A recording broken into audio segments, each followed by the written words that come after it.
Hello there and welcome back to another one of my thrilling videos where I talk to you about the kinds of cameras that I find in charity shops or cheap on eBay, shoot with them and then share the results.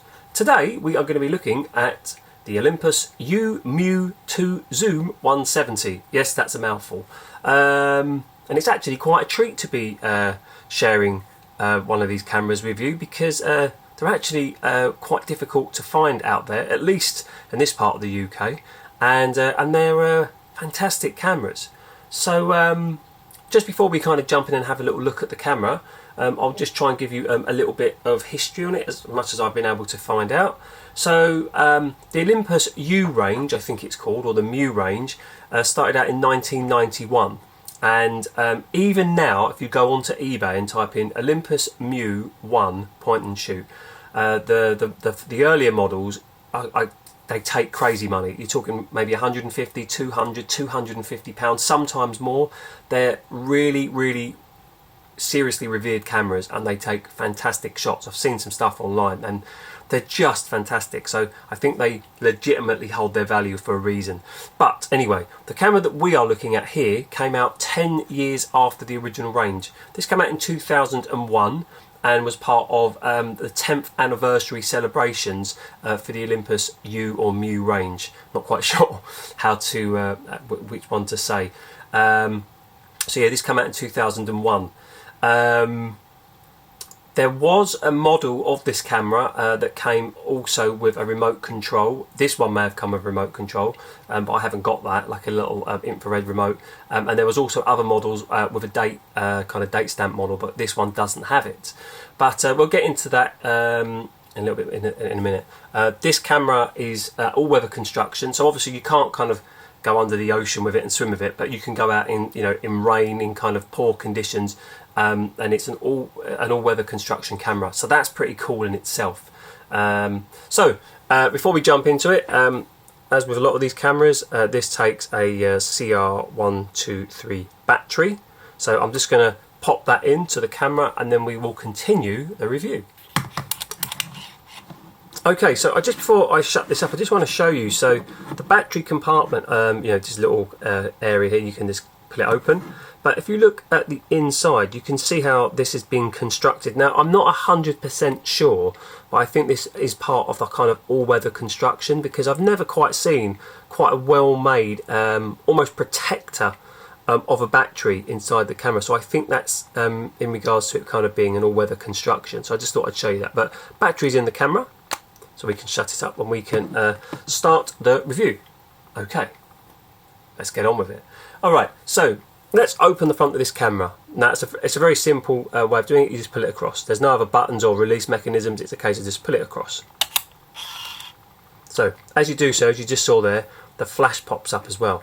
Now I've only played around with this camera whilst I took pictures of it, and I can't seem to find a way to get the flash to stay down. I think it literally remains up. Even when you press it back, it comes up. So again, I quite like that actually. It's almost like the camera trusts itself to do the job. And it will say, I will remain out. I can't find a way of keeping it in on its own, but maybe there's a little trick there that I'm yet to learn. So, as we can see on the front of the camera, all the stuff that you're kind of used to with the title of the camera. Now, I've scribbled down just a little bit of information because I couldn't find all of it. This is a lens, it's f4.8 to f13 zoom lens. And as we can see here, I'm just trying to show you on the camera. It's quite difficult because it's quite reflective. So as we can see, and you've got a zoom between 38 to 170 millimeters, and it's the Olympus ED lens. Now I didn't know what ED was. It says it uses an ED lens and two spherical lenses to allow for excellent contrast. And when I did a little bit more research, ED apparently stands for extra low dispersion glass. So extra low dispersion glass. And that apparently reduces chromatic aberration to a minimum whilst in the telephoto mode. So there you go. So they'd obviously were doing things to these cameras. They were clearly quality cameras. Now I'm not 100% sure, but this little area here, because I haven't got any instructions, I think was probably the IR, the infrared area where we would use a little remote maybe to take pictures like on timer mode, but I don't know. So that is the front of the camera. It's a really nice looking camera, I think. I think you'd agree. So we're going to turn it round. Okay, so on the back of the camera, now as I said, it's not a date stamp model, and the date stamp would be up there on certain models. I would have liked it to have had it, but what can you do? Here you've just got the little adjuster for the viewfinder, so that's all quite straightforward. As on similar cameras, just pop the back open. So on the back, that's all lovely and clean. No problems whatsoever. Loaded up, no problems whatsoever. So just going to shut that back up. Okay, so obviously at the top you can see the little E for empty because there's no film in the camera. Here you've got the self timer mode, which I use and it's excellent, and the little IR mode, the infrared remote, which I don't own. Yeah, you've got your flash control here. Some want to work. Is it red eye reduction, no flash, flash, and hold on, what's that? I don't think I saw that one before. What is that? Oh, that's the nighttime mode, and nighttime with red eye reduction. And then you have your shutter button here, so we'll just give that a little go now. So we'll get that to focus up for me. I mean, how quiet is that? I mean, that's amazing. I'll do that again. How amazing is that? Obviously when there's film inside it, it's a little bit noisier, but I mean, how quiet is that? So, and then obviously at the top, this is slightly different. Where you've got the, excuse me, you've got your wide and your telephoto, you have to push it kind of in the direction. So instead of like pressing something backwards and forwards like you would usually, you press it to kind of that way and the other way. So I'm just going to start doing it now to show you the zoom on it. It's pretty impressive, I must say. And the zoom worked really well. Like sometimes you're using these cameras with the zoom, it's a little bit top heavy as you can see there, but when you use the zooms, they're sometimes quite clunky, and as you've probably heard me on this channel, some of them sound like dentist drills and they're so noisy and almost embarrassing to kind of zoom in. But I'll just do it again for you. It's a lot quieter. I guess that, you know, technology has advanced, but I really liked it, and the zoom was really responsive when looking through the viewfinder as well. Just brilliant. And again, just listen how quiet.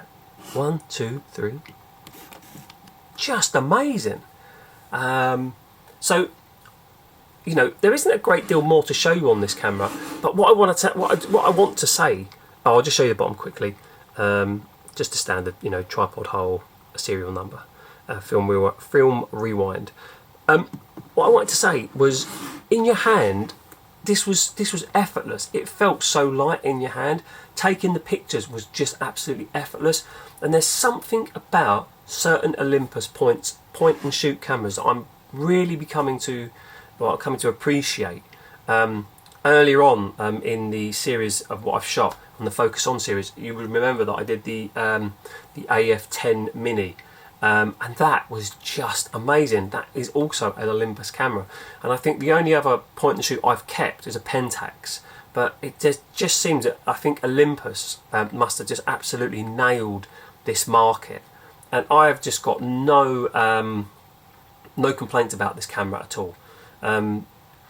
So do you own one of these cameras? I mean, at the moment it seems like they're selling anywhere from between £80 to £100 online.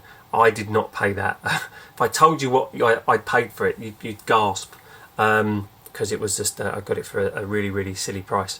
But just generally, just a beautiful camera to use and to go out with and shoot. I can't really recommend this camera higher enough. Maybe I've just gone on for too long in this video, but yeah, you know, let me know if you own one of these cameras. Let me know what you think of the pictures. I really enjoyed going out and shooting with these, so let me know your thoughts. So this is me, and I am signing off.